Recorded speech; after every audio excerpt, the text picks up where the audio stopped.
এক লোক মাহফিল শেষ করে 11টার দিকে বাসায় ফিরেছে। তো বাসায় ঢোকার আগে তার ওয়াইফকে ফোন দিয়েছে। ফোন দিয়ে বলতেছে, এই মাহফিল শেষ, আমি কিন্তু বাসায় চলে আসতেছি, শুরু করার আগে তাড়াতাড়ি দরজাটা খোলো। তো স্ত্রী আবার রাতের খাবার স্বামীকে ছাড়া খায় না। তো স্ত্রী দরজা খুলে দাঁড়ায় আছে, স্বামী বেচারা আসছে।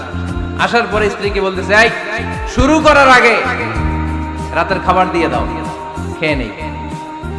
তো স্বামী ওয়াশরুম থেকে ফ্রেশ ট্রেশ হয়ে আসছে, স্ত্রী বেচারিও ডাইনিং টেবিলে খাবার দিয়েছে।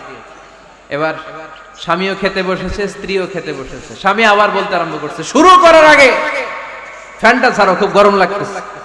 এবার তো স্ত্রী রেগে মেগে আগুন, কি আসার পর থেকে শুরু করার আগে, শুরু করার আগে, শুরু করার আগে, কি শুরু করার আগে? স্বামী বলতেছে, এই তো শুরু হয়ে গেল, এই শুরু হয়ে গেল।